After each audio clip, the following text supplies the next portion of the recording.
신약성경 사도행전 23장 12절에서 18절까지의 말씀입니다.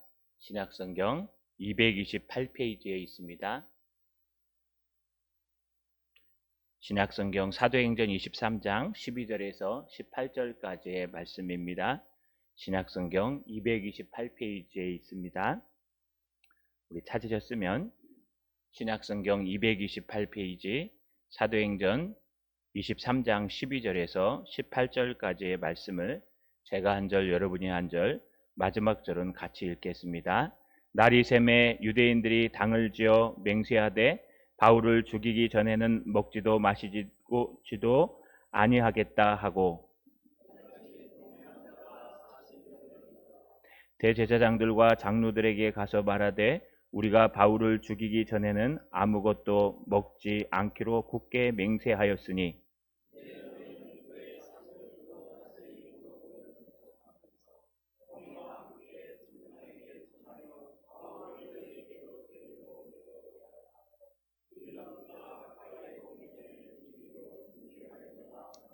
바울의 생질이 그들이 매복하여 있다 함을 듣고 와서 영내에 들어가 바울에게 알린지라.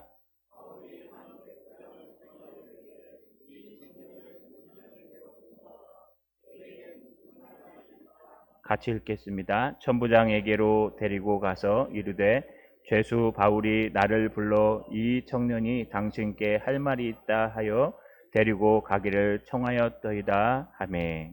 아멘. 우리 손을 들어 하나님께 인사하겠습니다. 하나님이 지켜 주옵소서. 좌우로 인사합시다. 하나님의 섭리하심을 믿읍시다. 우리 하나님은 살아계십니다. 우리는 죽은 나무나 돌이나 다른 것을 믿는 게 아니라 살아계시는 하나님을 믿고 있는 겁니다. 그렇다면 하나님이 살아계신다는 걸 어떻게 알 수 있을까요? 우리가 삶에서도 느낄 수 있지만 하나님의 말씀 속에서도 느낄 수 있습니다. 살아있다는 거는요, 움직인다는 뜻입니다. 그래서 우리 하나님도 움직이십니다. 우리 하나님은 그저 어디에 갇혀 있는 게 아니라 우리 하나님은 늘 움직이십니다. 그리고 늘 일하십니다. 하나님이 일하시는 것을 우리가 하나님의 외적 사역, 내적 사역이라고 표현하는데 그 중에 하나님께서 우리를 지키시는 사역이 있습니다. 그걸 하나님의 섭리라고 얘기합니다. 하나님이 우주를 창조해 놓으시고요. 그냥 완벽하게 창조했으니까 네가 알아서 돌아가라 라고 하지 않습니다. 하나님은 창조한 우주를 지금도 하나님은 돌보시고 지금도 우주를 움직이시고 지금도 우주를 통치하십니다. 이게 하나님이 살아계신 겁니다. 하나님이 살아계셔서 지금도 우리를 지켜보고 계시고 지금도 우리가 잘 되거나 안 되거나 힘들고 어려울 때 함께 하시고 지금도 하나님은 우리의 앞에 모든 장애물들을 같이 헤쳐나가시는 하나님이 통치하시는 하나님의 섭리라고 얘기합니다. 이것을 우리가 하나님의 섭리 또 하나님의 경륜이라는 단어를 씁니다. 하나님의 섭리는요, 성경 속에 나오는 인물에게만 있지 않습니다. 하나님의 섭리하심은 지금 살아가는 우리에게도 있습니다. 우리에게 하나님은 살아계십니다. 지금도 하나님은 일하십니다. 지금도 우리 앞에 있는 한 치 앞도 모르는 그 때와 기한을 모르는 우리 인생들에게 있어서 하나님은 지키시고 역사하십니다. 하나님의 지키심이 없다면 아마 우리는 제일로 힘든 인생을 살아갈 수밖에 없을 겁니다. 불안해서 어떻게 삽니까, 여러분? 한 치 앞도 모르는 우리 인생이 불안해서 어떻게 살아갈까요? 얼마 전에 부산에서 돌려차기라는 사건이 났습니다. 한 여인이 그저 학생인데 이제 졸업하고 취업을 앞두고 있는 학생이 하나님 앞에, 아니 회식 자리에서 물론 믿지 않기 때문에 술을 드셨겠죠. 먹고 집으로 귀가하다가 집 앞에 들어가는데 누군가 뒤에서 돌려차기로 그 여인을 갖다 실신시키고 아마 강간까지 한 것 같습니다. 근데 중요한 거는요, 이 여인이 뭐 일면식도 없는 그 남자에게 여러분 구타를 당하고 또 폭행을 당했다는 겁니다.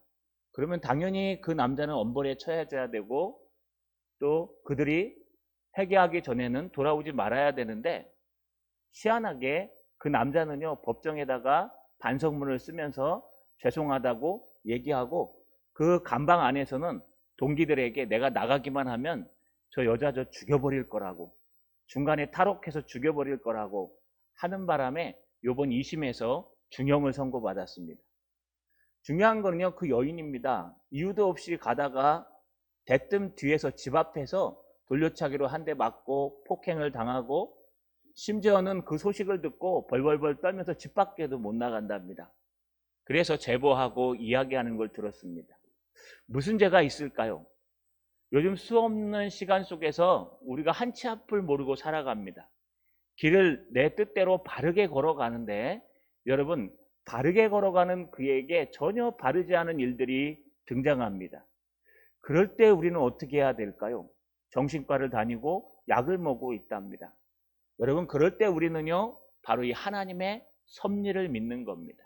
자, 여러분, 오늘 말씀을 통해서 하나님의 섭리를 붙들고 바르지 않는 이 세상에서 바르게 살 수 있는 저 여러분 되시기를 주님의 이름으로 축원합니다. 사도 바울은요, 새날을 맞이했습니다. 오늘 12절 상반절에 시작할 때 날이 새매라고 하면서 시작합니다. 날이 샜다는 것은 원문대로 얘기하면 여러분 밝은 날이 왔다, 밝은 날이 됐다, 이런 뜻입니다. 날이 샜다는 것은 그 전날 저녁이었다는 뜻이겠죠. 그 전날은 어떤 저녁이었습니까? 지난주에 살펴본 것처럼 참 암울한 저녁이었습니다.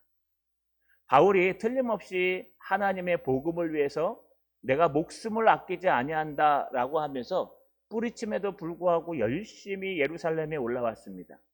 그런데 예루살렘에서 단 이틀 동안 당한 일들은 바울을 충분히 암울하게 할 정도로 답답한 일들이 등장합니다. 성전에 들어갔는데요, 여러분, 유대인의 뜰에 이방인을 데리고 왔다고 오해를 받아서 밖으로 끌려나가 죽도록 몰매를 맞고 죽을 뻔했습니다. 다행히 구출을 받았습니다. 근데 이 천부장이요, 데리고 들어가서 도와줄 줄 알았더니 가죽줄에 매어서 두들겨 패서 불구를 만들 뻔했습니다. 거기서 끝나지 않습니다. 다음 날이 되니까요, 사내들인 공회를 열어서 갔는데 거기서 찢겨져서 죽을 뻔했습니다. 간간히 살아서요, 여러분, 성수비대 안토니오 성전 수비대에 들어와서 차디찬 감옥에 누워 있는데 얼마나 암울할까요? 분명히 하나님의 복음을 위해서 달려가면 하나님께서 좀 호텔에다 묵게 하시고 좋은 차를 타게 하시고 좀 가는 일마다 형통한 일이 생기게 하셔야 되는데, 이틀 동안 일어난 일은 전혀 형통하지 않은 일이었습니다. 사도 바울이 암울하게 있을 때 주님이 사도 바울에게 찾아오셨습니다. 가장 가까이 서서 주님이 담대하라, 아직 네 사명이 끝나지 않았다 라고 최고의 위로를 해주셨습니다. 사도 바울은 얼마나 기쁠까요? 여러분, 주님께서요, 차디찬 감옥에 있는 사도 바울을 친히 찾아오셔서 만져주시면서 걱정하지 마, 바울아, 너 여기서 끝나지 않아. 네 인생은 여기서 끝나지 않아. 저들이 아무리 달려들어도 절대로 끝나지 않아. 너의 사명은 아직 남아있어. 여러분, 그리고 나서 그 다음날 아침이 샜습니다. 사도 바울의 마음은 어땠을까요? 제가 볼 때는 꿀잠을 잤을 것 같습니다. 요즘 신세대들은요, 좋은 일은 앞에 꿀이란 단어를 붙입니다. 꿀잼 그러면 되게 재미있는 것입니다. 꿀잡 그러면 아주 쉽게 얻는 직업을 얘기합니다. 이 꿀잠 그러면요, 아주 깊은 잠을 잔 겁니다. 깊은 잠을 자고 아침에 일어났습니다. 그런데 성경은요, 사도 바울에게 그렇게 넉넉지가 않습니다. 어떤 일들이 생기느냐? 오늘 본문 12절 말씀을 다시 읽어보면, 날이 새매 유대인들이 당을 지어 맹세하되 바울을 죽이기 전에는 먹지도 아니하고 마시지도 아니하겠다 하고, 갑자기 유대인들이 당을 짓습니다. 여러분, 이 당을 짓다는 원문의 뜻은요, 어떤 목적을 이루기 위해 은밀하고 불법적으로 모인 모임이라고 얘기합니다. 이 당이란 단어가. 모이는 단어는 많이 있습니다. 히브리어에, 헬라어에. 그런데 여기 등장하는 모인다는 단어는 아주 부정적인 모임입니다. 뭔가 은밀하게 모여서 남들이 알지 못하는 아주 은밀한 일들을 행할 때, 그게 불법적인 일을 행할 때 모인다고 합니다. 똑같은 단어가 사도행전 19장 40절에 쓰였는데 이 불법 집회에 관하여 보고할 자가 없느니라 라고 할 때 불법 집회라는 단어로도 쓰였습니다. 유대인들이 갑자기 이제 불법적인 모임을 하기 시작합니다. 당을 짓기 시작합니다. 우리도 그런 말 많이 쓰죠. 우리 끼리끼리 논다 하면서 당을 짓는다라고 얘기하죠. 유대인들이, 하나님의 백성들이 지금 당을 지었습니다. 은밀한 모임으로 당을 짓고 그들이 모여서 맹세합니다. 자기 스스로에게 뭐라고 맹세하느냐? 바울을 죽이기 전에는 먹지도 아니하고 마시지도 아니하겠다 하고, 스스로 야, 우리는 바울을 죽이기 전에는 먹지도 말고 마시지도 말자. 이거 암살단, 결사대라고 얘기하죠. 여러분, 이 유대인들이요, 당을 지어서 지금 사도 바울을 죽이기로 맹세하고 있는 겁니다. 여러분, 왜 이런 맹세를 할까요? 여기 맹세하는 패턴을 우리 구약 성경에서 쭉 우리가 형식이 있지 않습니까? 문장에 보니까 이 맹세는요, 여러분, 하나님 앞에서 서원할 때 하는 맹세와 그 패턴이 똑같습니다.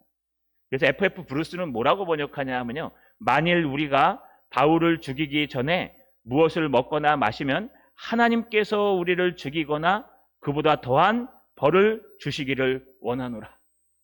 지금 사도 바울을 죽이기로 작정하는데 하나님 앞에서 맹세하는 거예요. 여러분, 굉장히 좀 이상하지 않습니까? 하나님은 분명히 살아계시고 하나님은 분명히 섭리하셔서 사도 바울이 암울한 저녁을 맞이했을 때 바로 그 전날 사도 바울에게 나타나셔서 탁 붙었어요. 바울아, 담대하라.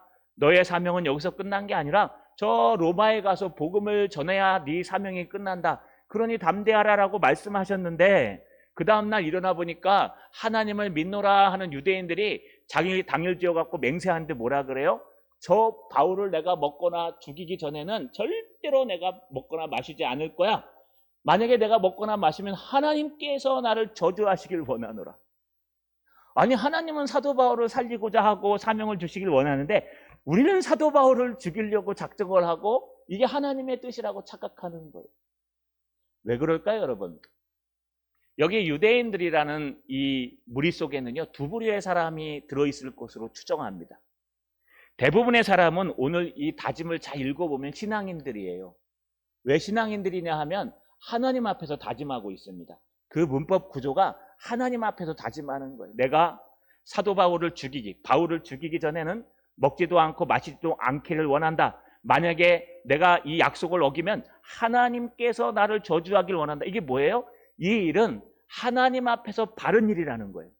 내 모든 걸 바쳐서 갈아 넣을 정도로 하나님 앞에 바른 일이라고 확신하는 겁니다. 그래서 이 말을 한 것을 보면 대부분 신앙인이었을 겁니다. 이 유대인들은 대부분 신앙인인데 가만 생각해 보니까 합법적인 방법으로는 사도 바울을 없앨 수가 없고 자기네들이 볼 때는 사도 바울은 이단이기 때문에 저 사람을 없이 해야 우리 유대교가, 하나님의 교회가, 하나님의 백성들이 살아날 수 있다. 그러니 내가 목숨을 걸고 저 사도 바울을 처단하리라. 여러분, 당시에 로마 시민권을 가진 사람을 죽이면 어떻게 되냐 하면요, 첫 번째는 엄벌에 처합니다. 그냥 사형입니다. 능지처참. 두 번째는요, 연좌제가 적용돼서 그 가족들까지 출세길이 다 막힙니다. 세 번째는요, 여러분, 살인자의 누명을 쓰는데 로마가 지배하는 어떤 영토로도 도망갈 수 없는 아주 가장 밑바닥의 인생을 살아야 됩니다. 근데 여기 등장하는 사람들은 내가 로마 시민권을 가진 사도 바울을 죽이기 전에는 먹지도 마시지도 않겠다. 하나님이 저주하기를 원한다라고 하면은요, 내가 갖고 있는 그 모든 권력이나 명예나 모든 신앙 안에서 그 무엇보다도 사도 바울을 죽이는 것이 더 가치 있는 일이요, 더 위대한 일이요, 더 하나님 나라의 귀한 일이라고 생각하는 겁니다. 우리가 착각이라고 얘기하죠. 내 신앙으로 볼 때 하나님 나라를 위해서, 하나님의 영광을 위해서 저 사도 바울은 죽어야 돼. 전 이단이고 예수라는 걸 증거하는 걸 보니까 저 사도 바울이 죽는 것은 당연한 거야. 하나님, 내가 그 일을 하겠습니다. 내가 우리 그 일을 하자라고 모인 사람들이 있다는 거예요. 첫 번째는요, 여러분, 바르지 못한 신앙이기 때문에 하나님의 섭리를 거스리는 그런 신앙인들이 모인 겁니다. 그런데 역사를 찾아보니까요, 또 한 부류의 사람이 여기에 속해 있습니다. 역사가 요세푸스가 있습니다. 유대인의 역사가인데 예수를 믿는 사람은 아닙니다. 역사가 요세푸스가요, 이 당시에 기록한 그 서적을 보니까 대제사장 아나니아는 음모를 꾸미며 사람을 암살하기를 주저하지 않았다라고 기록하고 있습니다. 이 사건에. 다시 말해서 저기에 당을 짓고 모여있는 하나님과 정반대되는 맹세들과 다짐을 하고 있는 유대인들 속에요, 몇몇 사람은 누구냐 하면 역사가 요세푸스가 말한 대로 당시의 사내들인 공예의 대장이요, 하나님의 말씀을 가장 잘 섬겨야 할 대제사장 아나니아의 사주를 받은 사람들이었다는 거예요. 사주를 받았다는 게 뭡니까? 청부를 받았다는 겁니다. 당신 조용히 들어가 갖고 이간질 시켜가지고 저 사도 바울을 죽이게 만들어. 근데 여러분, 이 사람은 뭐 살아날 수 있을까요? 이 사람도 목숨을 거는 거예요. 그러면 왜 했을까요? 사주를 받았다는 것은 그만한 가치가 있기 때문에 하는 겁니다. 만약에 당신 가족들을 내가 평생 먹을 수 있는 아주 몇천 데나리온의 금을 줄게. 그럼 여러분 그거 받아가지고요, 가족들한테 주고 자기 하나 목숨을 위해서 그냥 달려가는 겁니다. 아니, 네가 갔다 오기만 하면 내가 벌을 면하게 해주고 너를 내 다음 자리에 대제사장 후계자로 해줄게.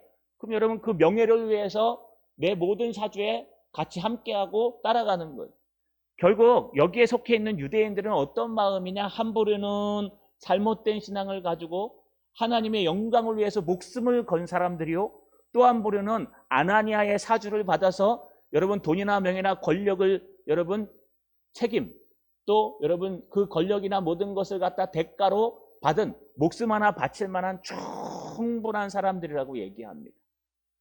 이런 사람들이 모여서요, 당을 짓고 헛된 맹세를 하는 겁니다. 사도 바울을 죽이기 전에는 먹지도 말고 마시지도 않겠다.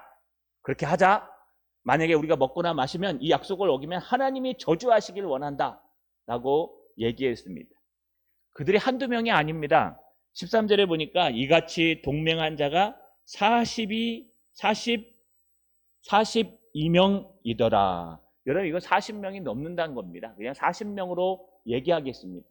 40인의 암살단이라고 표현합니다. 여러분, 이들이요, 40명이 넘는 사람이, 40여 명이 넘는 사람이 지금 사도 바울을 죽이겠다고 동맹을 맺습니다. 여러분, 처음에 당을 짓습니다. 당을 짓고 서로 얘기하다가 우리 이렇게 하자 하고 결론을 내리고 맹세를 합니다. 맹세를 하고 나서 그 맹세를 옮기기 위해서 동맹, 여러분 도원결이라고 들어보셨죠? 서로 형제를 맺고 우리 삼국을 통일하기 위해서 도원의 결의를 하자. 우리 삼국지에 나오지 않습니까? 결의할 때 어떻게 하는 줄 아십니까? 손을 이렇게 탁 해갖고 피를 흘려요. 우리 혈맹을 맺는다. 그래갖고 피를 흘려갖고 그 피를 서로 마셔요. 우린 죽음으로써 이 도원의 결의를 이겨나간다. 똑같은 겁니다. 이 동맹이란 단어가 그런 뜻이에요. 당을 짓고 헛된 맹세를 하든지 그 헛된 맹세를 위해서 이제 생명을 바치겠다고 여러분 서로 동맹을 맺는 것, 그것이 몇 명이라고요? 최소한 40명이 맺었다는 거예요. 우리 인생을 살아가다 보면요, 가끔 우리가 돌아봐야 될 때가 있습니다. 내가 혹시 같이 마음이 맞는 사람끼리 모여서 떠들다가 그래, 이게 하나님의 뜻이야, 이렇게 하는 게 맞아, 이게 가치 있어 하면서 헛된 다짐을 하게 되고, 헛된 다짐이 한 발짝 더 나가서 그래, 우리 한번 엎어볼까? 우리 한번 따라가 볼까? 우리 한번 이렇게 해볼까? 라고까지 하는 걸 우리가 동맹이라고 표현합니다. 이게 우리 인간사에 비일비재합니다. 여러분, 우리 주변만 보아도 비일비재합니다. 옳고 그런 필요 없습니다. 그냥 우리 이렇게 하기로 다짐해 볼까? 그럼 무조건 밀고 나가는 거예요. 그게 하나님의 뜻인지 하나님의 계획인지 하나님이 주신 말씀인지 별로 관심이 없어요. 중요한 건 우리가 다짐했다는 거고 우리가 함께 했다는 겁니다. 그러면 사회가 혼동이 오고요, 사회가 이성을 잃어버리고 우리 신앙도 마찬가지로 무너지게 돼 있습니다. 그들은 움직이기 시작합니다. 죽음을 각오한 그들이 어떻게 움직일까요? 오늘 여러분 15절에 보시면 움직이기 시작하는 내용이 등장합니다. 이제 너희는 그의 사실을 14절에 대제사장과 장로들에게 가서 말하되 우리가 바울을 죽이기 전에는 아무것도 먹지 않기를 굳게 맹세하였으니, 대제사장과 장로들을 찾아갑니다. 이 아마 사내들인 공예원들일 겁니다. 여기 장로들은 대부분 사두개인일 겁니다. 그래서 여러분 그들을 왜 찾아갔을까요? 그들에게 도와달라는 겁니다. 우리가 이런 마음으로 뭉쳤습니다. 우리가 이런 마음으로 뭉쳐서 맹세를 했습니다. 어떤 맹세를 했냐? 저 바울을 죽이기 전에는 먹지도 않고 마시지도 않겠다고 굳게 맹세하고 우리가 동맹을, 혈연을 맺었습니다. 40명이 넘습니다. 이들이요 찾아와서 대제사장과 아나니아에게 도와주십시오. 우리가 이런 결심을 했으니까 당신들이 도와주십시오. 어떻게 도와달라고 얘기합니까? 이제 그들의 모략을 얘기합니다. 15절에 이제 너희는 그의 사실을 더 자세히 물어보려는 척하면서 공회와 함께 천부장에게 청하여 바울을 너희에게로 데리고 내려오게 하라. 우리는 그가 가까이 오기 전에 죽이기를 준비하였노라. 여러분 그들이 맹세한 건 사람을 살인하는 일입니다. 물론 그들의 가치에 있어서 신앙에 있어서 그것이 맞다고 생각했겠지만 동맹을 맺어서 그들의 힘으로는 안 됩니다. 왜냐하면 성 안토니오 성전 수비대에 들어가 있기 때문에 그 수비대에서 밖으로 끌어낼 수 있는 방법은 아무도 없습니다. 여러분 전날 사도 바울이 암울한 저녁을 맞이했다고 했지 않습니까? 호텔이 아니라 어떻게 차디찬 감옥 속에 집어넣을 수 있을까? 그런데 이 예루살렘에서 가장 안전한 데가 그 감옥이었습니다. 만약에 감옥 밖에서 어디서 잤으면요 이 40명의 수비대에게 죽었습니다. 암살단에게. 하나님이 가장 좋은 장소로 선택하고 가장 안전한 장소로 선택한 것이 성전 수비대의 차지찬 감옥이었습니다. 여러분 우리 인생을 살아가다 보면 어쩌면 여러분이 살고 있는 그 집이 최고일 수 있습니다. 어쩌면 여러분이 더 좋은 장소와 더 좋은 곳에 계시면 여러분 신앙이 무너지거나 세상이 오염될 겁니다. 그래서 하나님이 가장 겸손하고 가장 알맞은 곳, 좀 불평불만이 약간 있는 그 정도를 채워주시는 것은 그 결핍을 통해서 하나님을 만나라는 뜻입니다. 여러분 사도 바울이 그렇게 암울하고 답답했던 감옥이요, 그 40명의 결사대도 감히 들어갈 수 없는 천의 요새가 돼서 사도 바울을 지켜준 겁니다. 이들이요 아무리 생각해도 저 요새에서 밖으로 끌어낼 수 있는 방법은 없어요. 그래서 하나의 계획을 짰습니다. 이걸 모략이라고 표현하는데 별로 좋은 단어는 아닙니다. 모략이라는 단어는 아주 좋은 단어입니다. 그런데 신천 땅들이 이걸 갖다가 잘못 사용해갖고 모략 그러면요 왠지 사람들을 속이고 잘못된 방법으로 하는 것. 이 모략은 하나님의 계획이란 뜻이에요. 기묘자라 모사라 할 때 모사라는 뜻이에요. 하나님은 모략의 하나님이십니다. 하나님께서 계획을 세우셔서 하나님의 백성들을 구원하시고 하나님이 계획을 세우셔서 하나님의 섭리를 이루시는 게 모략이라는 단어인데 신천 땅들이 여러분 모략을 해야 된다. 그래서 모략 사기를 치는 걸 모략이라고 잘못 바꿔놓는 바람에 저도 설교하면서 원래 제목이 모략이에요. 그런데 이 모략이 좋은 단어인데 잘못 사용되는 겁니다. 저들이 완전히 단어를 망쳐버렸습니다. 여러분 그래서 우리 이거를 잘못된 계획, 잘못된 모략이라고 표현했으면 좋겠습니다. 그들이 한 거는 저 성전 수비대 안에 있는 사도 바울을 끌어낼 수 있는 방법이 없어요. 그래서 사내들인 공회의 대제사장과 여러분 여기에 사두개 출신의 장로들을 따라가 갖고 부탁을 하는 거예요. 우리가 이런 동맹을 40명 이상이 했습니다. 보십시오. 우리가 바울을 죽이기 전에는 먹지도 아니하고 마시지도 아니하기로 굳게 다짐했습니다. 그러니 우리를 도와주십시오. 이제 지금이란 뜻입니다. 이제 당신은 저 사도 바울이 어저께 이 사내들인 공회에서 그 죄를 물으려고 했는데 서로 분열 때문에 못했던 것이 있으니까 천부장에게 얘기해갖고 그 사태를 다시 한번 파악할 테니까 그를 사내들인 공회로 출석시켜 주십시오 라고 불러내라는 겁니다. 불러내면은 사내들인 공회에서는 사람을 죽일 수 없습니다. 그러니까 오는 길목에서 이 40명이 매복해 있다가 달려들어서 그를 죽이겠나이다. 실제로요 그 성전의 모습을 보니까요 헤롯 성전조는 북쪽에 있고요 안티오크 여러분 안토니아 요새는요 여러분 성전 남쪽 쪽에 있는데 이 거리가요 중간에 이렇게 쭉 가로질러 오는데 골목들이 굉장히 많았답니다. 그러니까 그 골목에서요 처처에 기다리고 있다가 공격하면은 이 안토니오 수비대가 뭐 많이 와봐요 얼마나 오겠습니까? 천부장이니까 호위대 한 20명 되겠습니까? 20명이 오는데 40명 이상이 갑자기 달려들어요. 그 짧은 골목에서 와 달려들어갖고 공격하면 아무리 여러분 무술을 잘하고 무기가 첨단 무기를 갖고 있어도 그 시가전에서는 엄청나게 어렵습니다. 여러분 북한이 쳐내려오면요 이 서울까지 48분이 걸렸습니다. 저희 때. 그런데 48분이 걸린데 그 48분을 막아내야 돼요.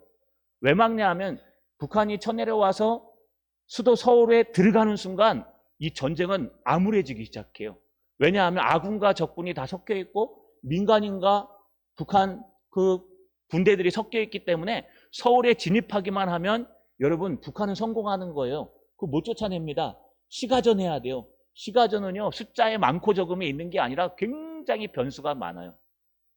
그렇기 때문에 저희 구호가 뭐였냐 하면 최후의 5분이다 끝까지 싸워라. 우리는 그냥 자살하면서요 5분만 버티면 돼요. 전방 1사단에서. 그러면 북한이요 내려오다가 48분 안에만 못 내려오면 1시간인가 1시간 반만 버티면요 밑에 있는 예하 부대가 올라와요. 그 서울을 막아요. 그래서 우리가 이깁니다. 근데 요즘 다 고속도로로 뚫어놨죠. 저는 참담합니다. 제가 거기서 근무했었는데 제가 근무했던 데로 이렇게 뚫어버렸어요. 고속도로처럼. 그러면 48분 이전에 도착해요. 한 30분이면 도착하면 여러분 우리가 못 이긴다기보다 엄청난 피해를 감안해야 돼요. 마찬가지입니다. 이게 시가전의 특성이 그래요.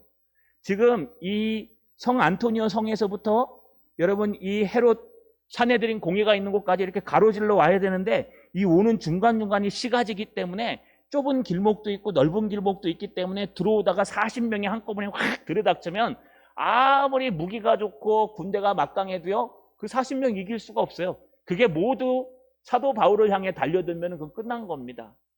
여러분 이렇게 이들은요 완벽한 시간, 완벽한 계획, 완벽한 목적을 가지고 탁 뭉쳐가지고요 오직 사도 바울을 죽이는 데만 혈안이 되어 있습니다. 이 마지막 구절에요 끝을 잘 보시면 준비하였노라 라는 뜻은요 여러분 이미 준비하고 기다리고 있다. 그래서 완벽하게 준비했다 이런 뜻이에요. 무엇을 위해서? 사람을 죽이는 일에 대해서. 여러분 우리 신앙이 왜 바라야 됩니까? 우리의 신앙이 잘못된 신앙이면 잘못된 사람끼리 당을 짓고요. 잘못된 사람끼리 당을 지어서 맹세를 합니다. 우리 이렇게 갑시다. 이건 이렇게 하면 안 됩니다 하고 헛된 맹세를 하고 나면 그걸 갖다가 행동으로 옮기는데 전혀 하나님의 뜻과 다른 모략, 하나님의 뜻과 다른 계획을 세운다는 거예요. 분명히 전날 하나님은 사도 바울에게 뭐라고 말씀하셨습니까? 담대하라. 너는 아직 사명이 안 끝났다. 너는 아직 안 죽어. 내가 지키고 있어. 걱정하지 마. 너는 저 로마에 가서 복음을 전하는 것까지가 너의 사명이야. 염려하지 마라고 말씀하셨는데 이 40명의 사람들은 뭐라고 외쳐요? 40명이 넘는 사람들은 사도 바울을 죽여야 된다. 사도 바울을 죽이기 전에는 먹지도 마시지도 않는다. 이거 하나님의 뜻이다. 내가 하나님의 뜻대로 이 일을 행치 아니하면 하나님께서 나에게 저주를 내리시기를 소망하느냐. 하나님 한 분의 말씀이 맞습니까? 이 40명이 넘는 사람들의 결단이 맞습니까? 예? 사람이 많이 떠들면 맞잖아요. 요즘 그러잖아요. 많은 사람들이 떠들면 그게 진리잖아요. 여러분 아닙니다. 하나님의 말씀이 맞는 거예요. 100명이 아니라고 할지라도 단 한 명이 하나님의 말씀대로 이야기하면 그게 맞는 거예요. 그런데 우리는 어떻게 합니까? 수많은 사람들이 떠들면 야 그게 맞는가 봐. 수많은 사람들이 이야기하면 야 이게 맞는가 봐. 진리가요 사람의 숫자에 달려있는 것 같아요. 저는 그렇지 않습니다. 여러분 우리의 진리는 하나님의 말씀에 있고 우리의 신앙은 하나님이 뜻하시는 곳으로 달려가야 됩니다. 첫 번째는요 우리가 점검해야 됩니다. 내가 계획하고 목적하는 것이 과연 하나님의 말씀에 맞는가? 내가 결단하고 행동하는 것이 과연 하나님의 뜻에 부합한가? 하나님이 정말 이렇게 말씀하셨는가? 물론 말씀으로 들어가면은요 그 말씀이 정말 바른 말씀인가 틀린 말씀인가도 봐야 돼요. 신천 땅들처럼 틀린 말씀을 가지고 1년에 한 번씩 교리를 바꿔가면서 막 타당화시켜서 흰무리가 뭐 아직도 안 왔대요. 흰무리들이. 흰무리가 와야 된답니다. 근데 안 오니까 지금 난리가 났어요. 교리를 바꿔가지고 14만 4천 명이 누군지 모른대요. 자기네들끼리도 누가 14만 4천 명이고 누가 흰무리인지 모른대요. 그래야 막 서로 논쟁을 하고 있답니다. 저들의 착각은 뭔지 아십니까? 청년들이요 이제 우리가 흰무리가 되어서 가만히 있으면 사람들이 몰려오는데 우리가 그들을 가르칠 날이 있을 것이다. 그래서 서로 소녀시대의 소위를 가리키겠다고 두 청년이 싸웠대요. 저들이 돌아오면은 내가 소희를 가리킬게 소녀시대 그랬더니 옆에 있는 청년이 야 아니야 내가 먼저 찜했어 건들지 마 그래갖고 일어날 일도 아닌 걸 가지고 서로 치고받고 싸워서 병원에 입원했답니다. 얼마나 황당합니까? 근데 지금 돌아올 때가 지났는데 안 돌아오니까요 서로 지금 난리가 났답니다. 여러분 이렇게 헛된 진리를 가지고 헛된 희망을 갖고 있는 것, 헛된 맹세를 하는 것 이건 엄청난 잘못입니다. 그런데 그것뿐만 아니라 이 세상 사람도 똑같아요. 이 땅에 돈이나 권력이나 명예를 하나님보다 더 높은 것으로 얘기해서 아나니아의 사주를 받아서 그들이 맹세했다? 여러분 이건 저주를 받아 마땅한 일이라고 하는 겁니다. 우리의 신앙을 점검하셔야 됩니다. 내가 계획하는 것이 하나님의 뜻에 부합한가? 내가 행동하는 것이 하나님의 말씀에 맞는 것인가? 내가 다짐하고 모이는 것이 하나님이 기뻐하시는 일인가? 다짐하고 맹세하고 점검하시는 저 여러분 되시길 주님의 이름으로 간절히 소망합니다. 그러면 사도 바울은 어떻게 될까요? 여러분 바울의 입장으로 한번 와볼까요? 바울은 암울합니다. 왜요? 전날 분명히 하나님께서 나타나셔서 탁 가까이 붙으셔서 바울아 염려하지 말라 담대해라. 너 사명 안 끝났어. 너 로마에까지 가야 돼 라고 말씀하셨잖아요. 그러면 그 다음부터 막 탄탄대로가 열려야 됩니다. 막 가는 데마다 형통한 길이 열리고 마차가 준비되어서 꽃마차를 타고 많은 사람을 거느리고 카퍼레이드를 하면서 로마로 들어가는 거예요. 나는 하나님의 사람이다. 하나님의 복음을 위해서 헌신했더니 이렇게 하나님께서 축복해 주시고 놀라운 역사가 나타났다. 그리고 들어가도 될까 말까 하는데 여러분 그 얘기한 날 밤에 사람들이 당을 지어서 뭐라 그래요? 40명이 넘는 사람들이 바울을 죽이기로 결단했대요. 한 명만 여러분 죽이기로 결단하면 여러분 그 스토킹이라고 얘기하죠. 한 명만 여러분을 죽이기로 결단하면 여러분 평생 못 살아요. 스토커가 와갖고요 막 집 앞에서 기다리고 나오라 그러고 막 칼 들고 서 있으면요 여러분 못 다녀요. 바깥에도 가운데로 못 다녀요. 언제 누가 덮칠 줄 알아요? 그런데 여러분 하물며 40명이 넘는 멀쩡한 사람들 청년들이 와갖고 죽이기로 작정했대요. 그런데 얼마나 두렵고 떨리겠습니까? 까맣게 모르고 있고 이대로 갔다가는 바울은 틀림없이 죽습니다. 근데 우리 하나님은 가만히 계시는 하나님이라고요? 아니요. 우리 하나님은 죽은 신입니까? 아니요. 우리 하나님은 살아계십니다. 우리 하나님은 살아계셔서 섭리하시는 분입니다.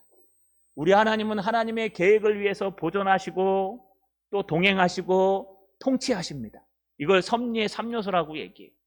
우리 하나님께서요 이제 사도 바울을 살리기 위해서 하나님의 계획을 이루기 위해서 이 40명의 결사대로부터 더 오염된 대제사장 아나니아와 사두개 장로들로부터 사도 바울을 지키시기 위해서 여러분 하나님의 섭리하심의 역사가 나타나는데 그 첫 번째 등장하는 인물이 누굴까요?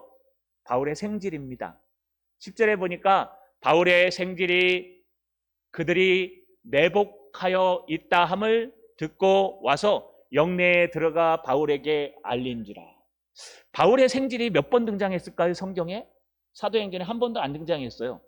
우리는 바울에게 생질이 있는지 몰라요. 여러분이 생질이라는 단어를 원문대로 번역하면 누이의 아들이라는 뜻입니다. 그래서 내 형제의 아들이 아니라 내 누나의, 내 여동생의 아들을 얘기해요. 이걸 생질이라고 표현해요. 그냥 우리나라 말로 하면 조카 이렇게 얘기하면 됩니다. 조카. 여러분 바울에게 조카가 있었습니다. 여기 처음 등장합니다. 바울에게 조카가 생뚱맞게 갑자기 탁 나타나요. 그러더니 바울의 이 조카가요 사도 바울을 죽이겠다고 하는 결사대가 생겼다는 것을 매복하고 있다는 것을 딱 알게 돼요. 그리고 바울에게 와서 안토니오 성내에 들어와서 바울에게 가서 바울에게 알리는 거예요. 그럴 수 있죠. 바울의 생질에 대해서 전혀 기록이 없어요. 그래서 우리가 역사가들 가운데 추정하기를 바울에게 누이가 하나 있었는데 길리기아 다소에서 사도 바울이 예루살렘으로 유학 올 때 아마 따라왔을 거다. 같이 따라와서 그가 공부하다가 여러분 바리새인 중에 바리새인이라고 사도 바울이 얘기한 것처럼 그의 가족이 바리새인과 결혼했을 겁니다. 그래서 그 사이에서 낳은 아들이 바리새인이기 때문에 사도 바울이 바리새인 중에 바리새인이었기 때문에 그 조카도 바리새인 중에 바리새인으로 아마 가말리알 문화인지는 모르지만 바리새인들 틈에 있었을 것이다. 이 바리새인들의 틈에 있던 조카가 갑자기 정보를 듣게 됩니다. 어떤 정보를 들었냐면요. 야, 바울을 갖다가 죽인다 그러더라. 바울이 죽이기 전에는 먹지도 마시지도 않는 사람들이 40명이 넘는 사람들이 모였대. 소문이 안 나겠습니까? 아마 이 조카도 엄청난 바리새인이었던 것 같아요. 그래서 자기 삼촌이 그런 어려움을 당한다고 들으니까요. 깜짝 놀라서, 그래도 삼촌 아닙니까? 2단에 빠졌든 3단에 빠졌든 삼촌 아닙니까? 그래서 이 조카가요. 죽음을 무릅쓰고 사도 바울에게 온 거예요. 여러분, 이 오는 과정을 한번 생각해 보세요. 자기도 바리새인 중에 바리새인인데 이 바리새인, 하나님을 뒤로하고 이단에 빠진 사도 바울, 그 당시 사람들이 보기에 그를 도우러 간다는 것은 여러분 매장당하는 거예요. 이거 밝혀지면 이 조카는요 바리새인들의 그 여러분 계보에서 탁 떨어져 나갑니다. 사도 바울처럼 이단으로 몰려요. 앞으로 출세길이 막혀요. 사내들인 공회에 절대 못 올라가요. 그러니 자기의 모든 목숨을 걸고 자기의 출세를 걸고 자기의 가족을 걸고 이 조카는요 삼촌인 사도 바울을 구하기 위해서 안토니오 성으로 달려간 거예요. 두 번째는요, 여러분, 안토니오 성에 아무나 못 들어가요. 다른 사람이었으면 절대로 면회가 안 됩니다. 특별히 로마 사람이기 때문에 자유롭기는 하지만 면접하기가 어렵습니다. 그런데 조카라는 이유가 있기 때문에 충분히 들어갈 수 있었습니다. 하나님은요 전혀 생각지도 못한 사람을 등장시키십니다. 하나님은 하나님의 뜻을 이루기 위해 사도 바울을 돕기 위해서 전혀 생각지도 못한 적군이었다는 사람들을 갖다 등장시켜서 그에게 알려주시고 섭리하시고 살려주십니다. 여러분, 하나님의 기적은 감옥에서 놀랍게 일어납니다. 때로는요 생각지도 못한 사람들이 와서 도울 수가 있어요. 우리가 하나님의 길만 가고 있다면, 우리가 하나님의 길만 걸어가고 있다면 때로는 생각지도 못한 환경들이 우리를 도울 수가 있어요. 바로 이 생질이 그런 사람 중에 하나예요.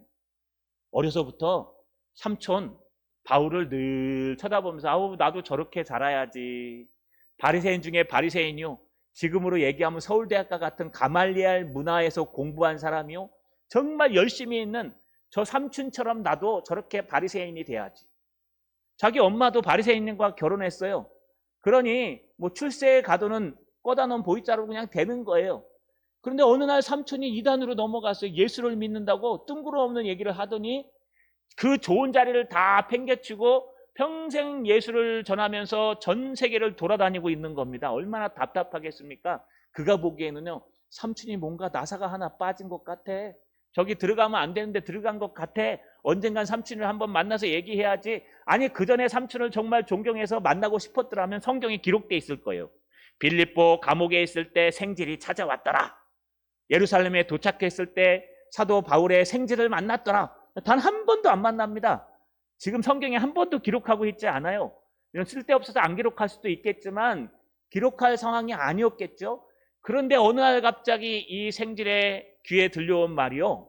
그 깊숙이 있으니까 생질인지 모르고 떠들었을 겁니다. 야, 사도 바울을 죽이겠다는 사람들이 40명이 넘는데 매복해서 숨어 있는데, 여러분 그게 번쩍 드니까요. 그때 삼촌을 구해주기 위해서 이 조카가요 목숨을 무릅쓰고 자기의 모든 출세 가도를 포기하고 삼촌에게 달려간 겁니다. 이게 하나님의 섭리입니다. 하나님의 섭리는 절대로 우리가 상상할 수 없는 곳에서 나타납니다. 하나님의 섭리는 우리가 예상할 수 없는 일 속에서 나타나요. 내가 생각하기에 이렇게 하면 누가 도와주겠지? 이렇게 하면 누가 좀 도와주겠지? 이렇게 어려우면 누가 좀 환난을 주겠지? 이런 어려움이 당하면 누가 좀 와주겠지? 우리가 계획한 데서 하나님의 섭리가 나타나는 게 아니라요. 전혀 생각지도 못하고 상상하지도 못한 때에 상상하지도 못한 사람들에 의해서 하나님의 섭리가 나타나요. 이게 하나님의 섭리입니다. 하나님의 섭리가 여기서 끝나지 않습니다. 여러분, 사도 바울이요, 이 조카의 말을 갖다가 천부장에게 알려야 됩니다. 근데 난관이 너무 많아요. 이 천부장을 부른다는 것, 여러분 안토니오 성에 있는 성주를 부른다는 겁니다. 지금 여기서 여러분 창원 시장님 한번 만나볼 사람 있습니까? 창원 시장님 만나기가 얼마나 어려운지 아십니까? 제가 저 문제 때문에 시장님과 한번 통화하려고 했는데 준비해야 되고 예약해야 되고 누구 의원님께서 전화번호를 가르쳐 줘가지고요 바로 했더니 비서가 받아요. 예약하셔야 된대요. 민원은 딴 데 접수해야 된대요. 여러분 요즘 그래도 많이 좋아졌는데도 이 시장님과 통화하는 게 하늘의 별 따기예요. 그런데 하물며 안토니오 성, 그 시대를 다스리고 있었던 큰 로마 제국의 한 나라를, 그것도 한 성을, 종교를 다스리고 있는 안토니오 성의 성주였던 천부장을 만난다는 건 상상도 안 갑니다. 물론 로마에 있는 사도 바울이 로마 시민권을 가져서 부를 수 있습니다. 그런데 이 청년이 만난다는 건 안 됩니다.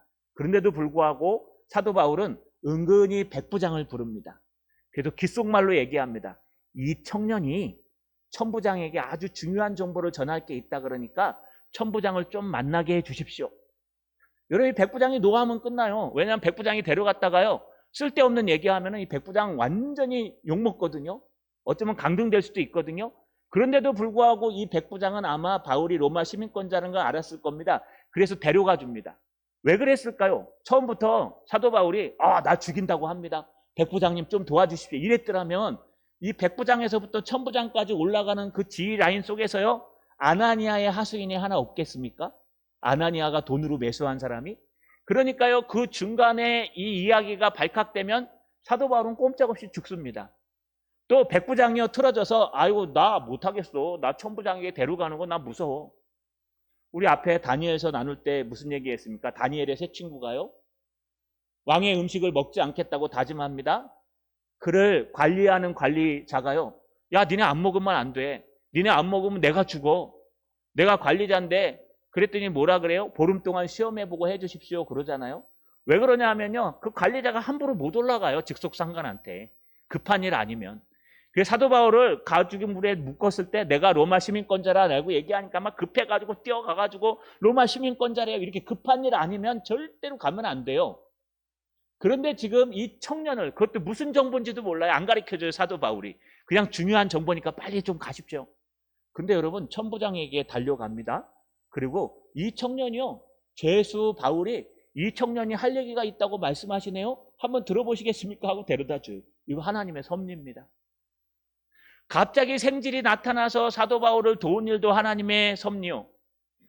또 사도 바울이 그 생질을 갖다가 바로 정보를 공개하지 않고 천부장에게 보냈는데 백부장이 그걸 그대로 믿고 천부장에게 무사히 데려가서 정보가 전달될 수 있게 한 것도 하나님의 섭리요.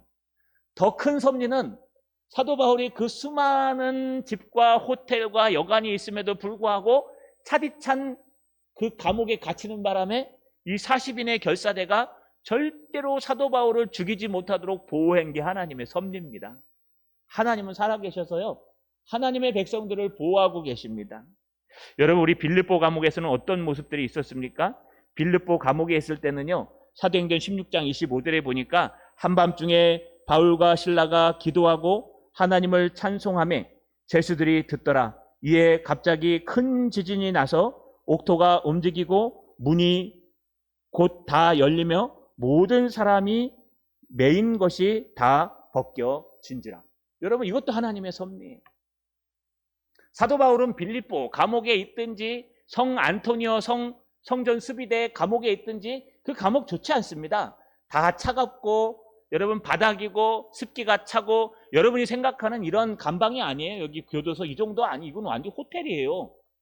거기는요, 여러분 그냥 지하를 파가지고 제대로 메꾸지도 않고 도망만 못 가게 여러분 메꿔놓고 거기다 그냥 착고에 채우는 거예요. 그렇기 때문에 이 감옥은 별로 복지시설이 안 좋아요. 화장실도 제대로 없어요. 냄새나고 찝찝하고 습기 차고 습하고 나무들이 자라있고 뿌리가 보이고 막 이런 허술한 감옥 속에 지금 사도 바울이 갇혀 있는데, 이 감옥 속에서 하나님이 어떻게 도와주시냐? 그 감옥 자체가 하나님의 섭리고, 또 하나는 죽을 뻔했는데 하나님께서 자기의 친척인 생지를 보내주시고, 또 사도 바울이 생지를 갖다 천부장한테 보낼 때 무사히 갈 수 있도록 인도해 주신 하나님의 섭리가 있는가 하면, 빌립보 감옥에 있을 때 하나님이 천지를 진행하셔가지고 흔들어갖고 감옥문이 다 열려서 착고가 풀어지게 한 것도 하나님의 섭리입니다. 하나님의 섭리는 어떻게 작용할지 몰라요. 때로는요, 하나님의 섭리는 기적을 일으킵니다. 필요하면 기적이 일어납니다. 착고가 풀리고 지진이 일어나고 천둥이 치고 기가 막힌 일들이 일어납니다. 때로는요, 그런 큰 일이 아니라 생각지도 못했던 친척이 찾아오거나 생각지도 못한 사람들이 찾아와서 도와주고 그 생지를처럼 도와주겠다고 뛰어드는 그런 관계가 있는 사람들이 있고 그들을 인도해 주시기도 합니다. 이게 하나님의 섭리입니다. 그래서 우리는 늘 깨어 있어야 됩니다. 우리가 판단하고 생각하는 것이 정말 하나님의 말씀이 맞고 우리가 결정하고 계획하는 것이 정말 하나님의 말씀이 맞으면 하나님은 도와주십니다. 하나님은 역사하십니다. 하나님은요, 여러분을 지켜주시고 함께해 주십니다. 제가요, 여기 와갖고 사고가 3번이나 날 뻔했어요. 여기 골목 아시잖아요. 물론 생각지도 못한 때에 사고 나서 물어준 적도 있습니다만, 여러분 한 번씩 그런 생각 안 드십니까? 나는 되게 서툰데 하나님이 지키고 계신다는 거? 저는 이쪽으로 잘 안 갑니다. 저쪽에서 좌회전해갖고 고속도로로 들어가야 되는데 거기가 이렇게 무단횡단처럼 이렇게 치고 들어가야 돼요. 근데 거기서 사고가 참 많이 납니다. 여러분 요 속에 사고 많이 납니다. 여기 세고 보험회사에서 사고 그 위험지역으로 해놔요. 신호가 없이 그냥 가야 되니까. 갈 때마다 가슴이 철렁철렁 내려앉아요. 분명히 못 봤거든요? 못 봤는데 확 나오는 거예요. 그러면 막 사고 날 것 같아요.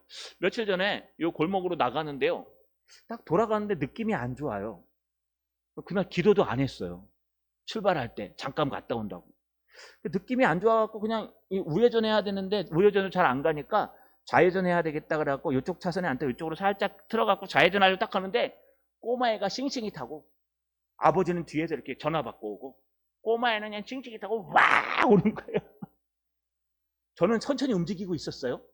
근데 이거요, 여러분 움직였기 때문에 100% 제 잘못입니다.